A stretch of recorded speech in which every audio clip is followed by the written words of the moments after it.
Shop smart, shop S-smart on today's episode of Playing with Fear. Welcome to JoBlo Horror Videos Playing with Fear, where we take a look at some of the landmark horror titles throughout the history of gaming. Today's episode deals with what should have been a perfect match: Evil Dead and survival horror. I say should have been a perfect match because, as you'll see, Evil Dead Hail to the King is uneven at best, with some fun ideas and poor execution.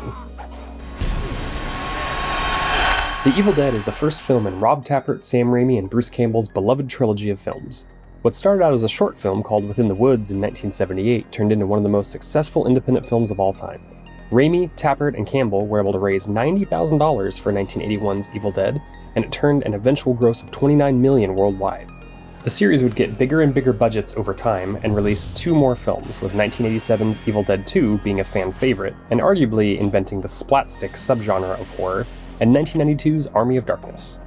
The series transitions wonderfully between genres, with the original being full-on horror, the second being a blend of horror and comedy, and the third being an action-fantasy-comedy mix that just works. Raimi would move on after the third film to a mix of big-budget studio fare like the Spider-Man trilogy and his vision of Oz, and interesting smaller fare like A Simple Plan, For the Love of the Game, and The Gift, showing off his ability for more than just gore. Campbell would of course enjoy one of the greatest character actor careers of all time and become a fan favorite for many. Many years after the third film, and even a remake in 2013, the three creative minds would finally deliver to fans what they've been clamoring for with a 3-season series on Starz called Ash vs. the Evil Dead. The Evil Dead's popularity cannot be denied. It has bled into comic books, toys, novels, a musical, and of course video games. As with many of the series we've discussed here, the first game would come from the wild west of the 80s 8-bit computer systems, with 1984's The Evil Dead. The game was developed by Palace Software, who made a handful of games during the 80s before being sold off by their parent company, and it looks like what you'd expect from a Commodore or ZX Spectrum title of that era. It has very rudimentary shapes and character models making up the characters from the movie. You play as Ash, of course, but there aren't any other human characters in the game. The rest of what you interact with is monsters. The gameplay here is simple, with the goal being to close all the windows of the cabin so no additional monsters can get in, while also finding weapons and defeating the existing monsters that are already there. The game ends when you either die, or are able to defeat enough enemies to get access to the Necronomicon and burn it in the fireplace, thus expelling evil once again from our realm. Other than the nifty graphic of the swing that rests outside the cabin and the awesome cover art, there isn't much that makes this stand out as an Evil Dead title. You could call it Cabin Monster or Ghost House, and it would just be another microcomputer game. Unlike most of our other entries, the output of the games is downright stagnant, with the next game not being released for another 16 years. Publisher THQ, who is now defunct, but was once a massive publisher who put out some really great stuff, and developer Heavy Iron Studios, who was an in-house developer for THQ, would release Evil Dead Hail to the King for PlayStation 1 on December 5th, 2000, and later for the Sega Dreamcast and PC. This was their first ever game, and their only horror title. They would go on to mostly properties aimed at younger gamers like Scooby-Doo, SpongeBob, and Pixar movie tie-ins. Taking place 8 years after Army of Darkness, Ash, voiced by Bruce Campbell, because could you really do it with anyone else? Gives us a rundown of the events of the first 3 movies. Well, the 2 sequels anyway. Evil Dead 2 spends the first part of its runtime giving us an alternate version of Evil Dead 1, and this game decided to stay in that continuity. Anyway, after coming back from medieval times, the era, not the themed restaurant, Ash goes back to work for S-Mart and gets together with another employee to try to make a go at normal life. Unfortunately, he keeps having these nightmares that torment him, so he and his new girlfriend Jenny go back to the cabin. Ash has never been the brightest, but this seems like a terrible idea. Once they arrive, his possessed severed hand starts Professor Noby's tape recorder and unleashes the dormant evil out in the woods, in the classic Evil Dead style. These evil forces kidnap Jenny, and when Ash goes to grab an axe next to a mirror, evil Ash bursts out and knocks him unconscious. When he wakes up, Ash is beset with demons to put down and must get to the workshed to reattach his trusty chainsaw hand to aid him on his journey. After he goes over Professor Noby's notes, Ash decides to seek out Father Allard, who was going to help the professor when he originally unleashed the evil. To get to the church, Ash has to head through an old scout camp and deal with the now deadite Wolverine scouts. After clearing some of them out, he ends up in an old mine and even more deadite scouts to get rid of, but also finds instructions on how to turn the scattered mushrooms into valuable items. He doesn't question it, so we won't either. The mine is ultimately a dead end, however, and Ash decides to head to the homestead of the Hellbilly, mountain folk to find a way to the church. After fighting off a horde of deadite mountain folk in the house, Ash finds his way to the attic, where the family was apparently keeping the matriarch. She is fully aware that all this evil was unleashed by the pages from the book her children found in the old cabin, and although she is in some sort of force field, she says there is an amulet you can find that will help her get out, and afterwards, you can just take all these pages.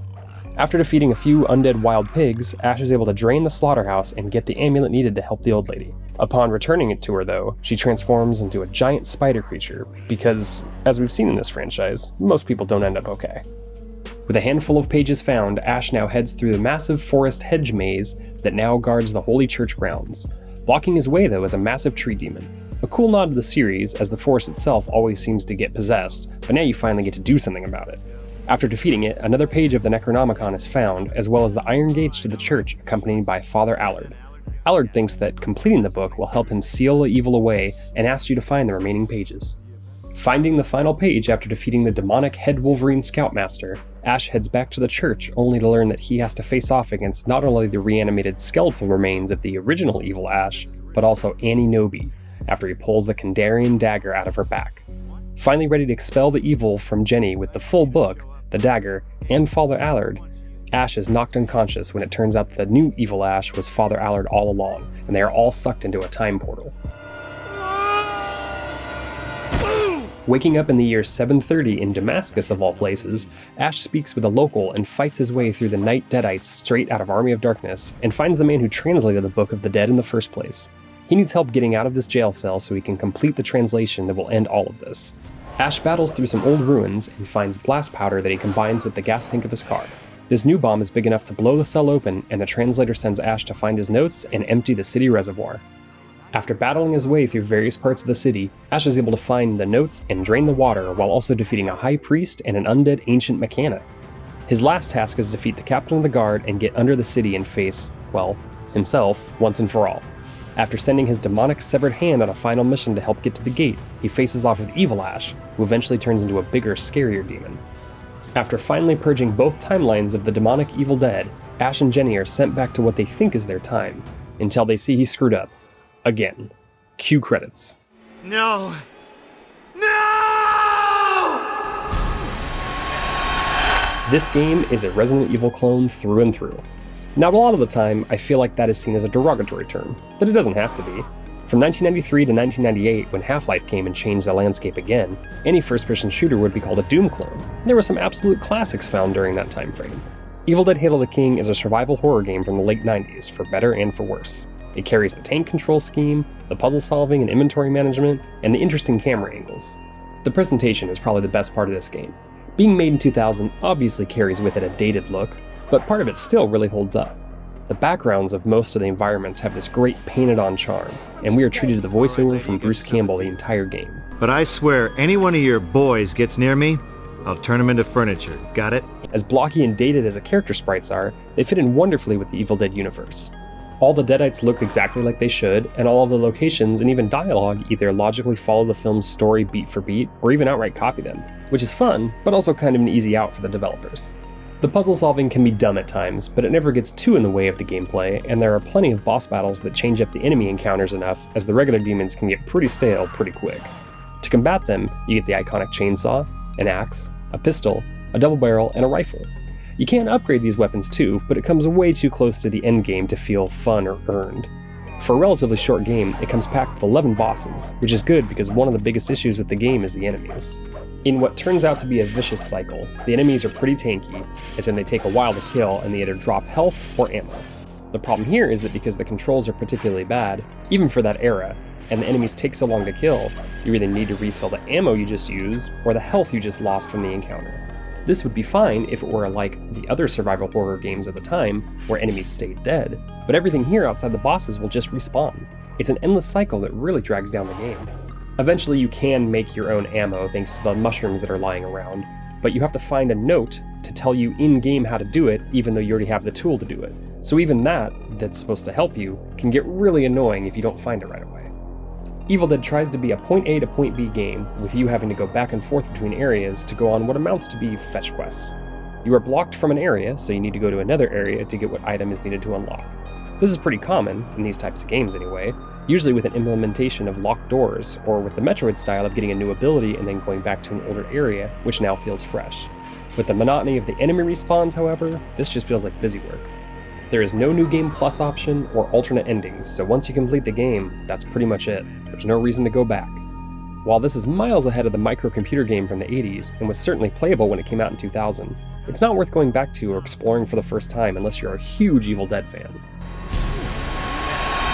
Is Evil Dead Hail to the King scary? In a word, no. But that's not really a bad thing. The game itself has creepy settings, and the monsters would look gruesome and scary with the right graphical enhancements. Realistically, the game feels like everything in the franchise after the first film. Honestly, are Evil Dead 2 or Army of Darkness scary? No, they're not. But they're no less beloved by the fanbase or less enjoyable to people that have seen them. If anything, the game fits perfectly next to the rest of the series with a focus on silly action. The whole experience should have been a match made in heaven, but the flaws definitely outweigh the enjoyment you can get out of the game. THQ would eventually fold, not due to this game though, and later be reborn in a sense with the company THQ Nordic, who would work on games like the Painkiller series and the popular Darksiders series of games. Evil Dead, for its part, would get 2 more console games, one of which an actual sequel to this game with Fistful of Boomstick following 3 years after Hail to the King. Evil Dead: A Fistful of Boomstick, my personal favorite of the series for the record, was released for PS2 and the original Xbox in May and June respectively of 2003.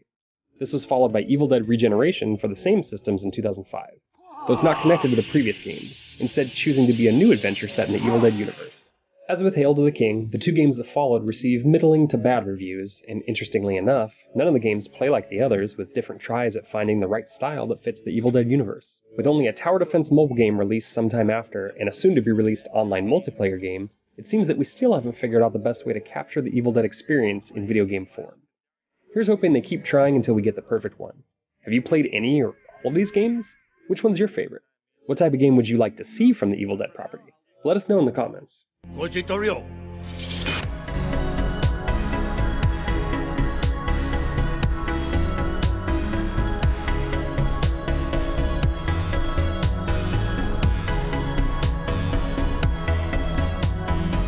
Thank you for watching our show. If you like what you see, please subscribe to our JoBlo Horror Videos channel. Tell your friends who like this sort of content to turn on the bell and receive notifications to all of our latest videos. We're an independent company and we appreciate all your support.